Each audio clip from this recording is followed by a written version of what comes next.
don't know what it means. Here's the clip of Senator Hassan asking this question of Kristi Noem. Let's play it.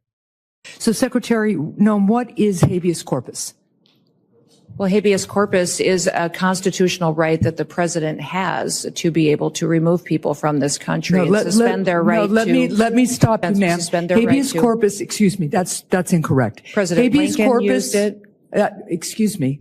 Habeas corpus is the legal principle that requires that the government provide a public reason for detaining and imprisoning people. If not for that protection, the government could simply arrest people, including American citizens, and hold them indefinitely for no reason. Habeas corpus is the foundational right that separates free societies like America from police states like North Korea. As a senator from the live free or die state, this matters a lot to me and my constituents and to all Americans. So, Secretary Noem, do you support the core protection that habeas corpus provides, that the government must provide a public reason in order to detain and imprison someone? Yeah, I support habeas corpus. I also recognize that the President of the United States has the authority under the Constitution to decide if it should be suspended or not. It has never Let us be clear, though, it has never been done. It has never been done without approval of Congress. Even Abraham Lincoln got retroactive approval from Congress. So then she hears that retroactive approval of Congress. So then when she's asked the question by Senator Kim, she, and you can tell, like, this is Kristi Noem's skill, if you want to call it that. She heard that.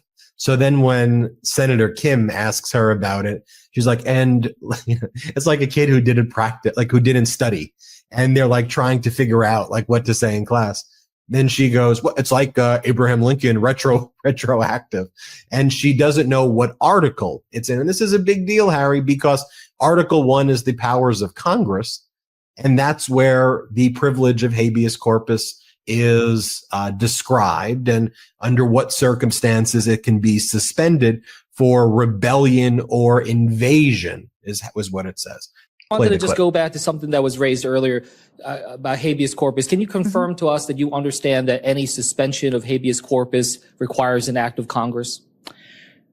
President Lincoln executed habeas corpus in the past with retroactive action by Congress. I believe that any president that was able to do that in the past, it should be afforded to our current day president. This president has never said he's going to do this. He's never communicated to me or his administration that they're going to consider suspending habeas corpus, but I do think the Constitution allows them the right to consider it.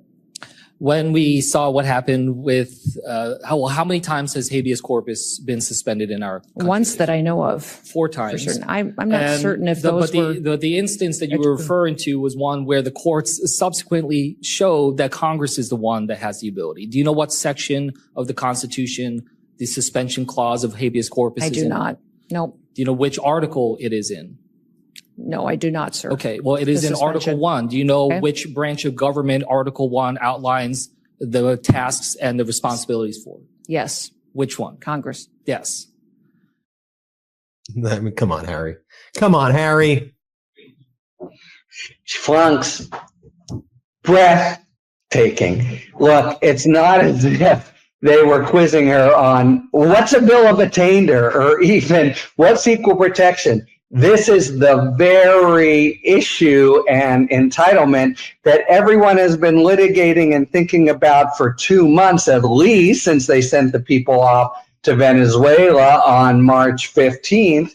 And the DHS has been involved. They had one of their cases where Department of Defense said, oh, you can't, the order went to the government, but it was for Department of Defense. DHS did it differently.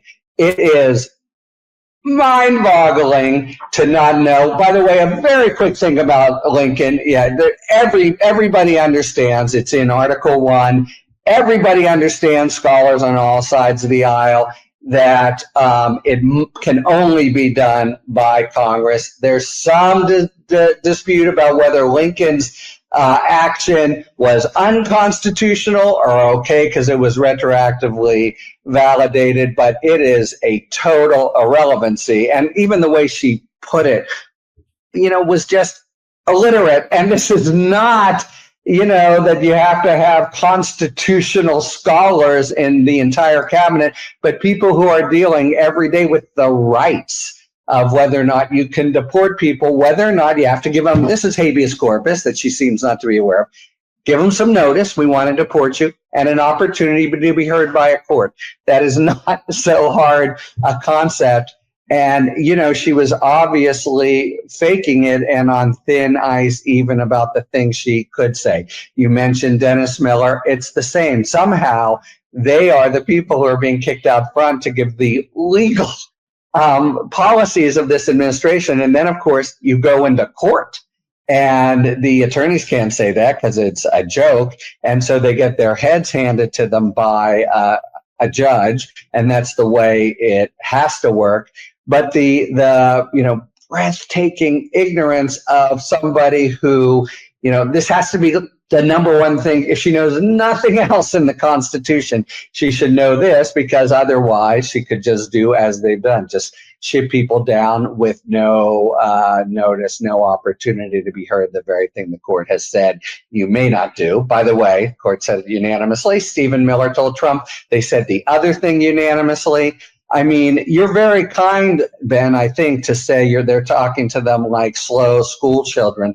The opinion you were showing, if you look at pages 2 and pages 4, we don't have to get into the fine grain, but the court is talking to them like they are not very honest school children. They are taking them to task for the maneuvering they're doing, including acting dumb.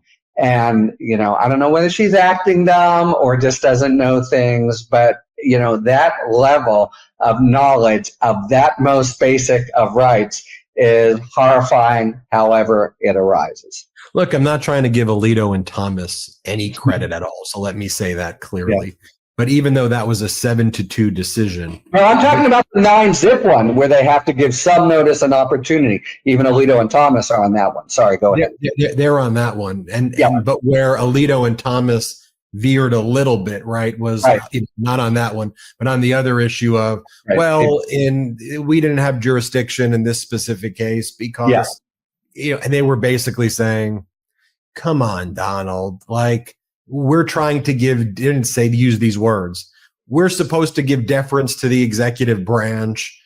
The federal court here, didn't make a ruling, but, you had told the federal court you were not going to deport this next group of victims to El Salvador. So, it was a kind of a coded message I felt as well, which is when it comes to this due process, we're not going to support you at all.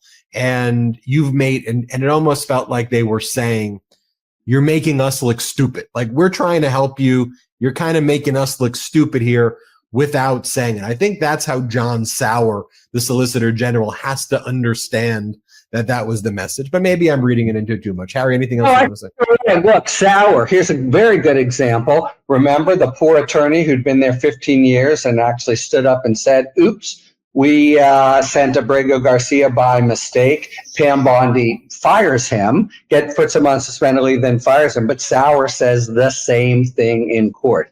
Last week in the birthright citizenship case, he took what had a very far-fetched position that can't fly on the substance of the birthright citizenship. Yeah, he's someone who knows well enough. Of course, he's the only guy in government who the law says must be learned in the law. But I just want to repeat, this is not some arcane thing. This is if you know one thing as Department of Homeland Security, especially now after the month of the Trump administration bobbing and weaving and saying the dog ate it and trying to get out of their obligations, it has to be that you cannot just deport somebody without giving them due process, meaning habeas corpus. If she had said that much, at least we would have known she knows the basic primer, like page 1, that could at least get her to pass your exam, Ben. This is like back to the beginning of the class, please. You don't know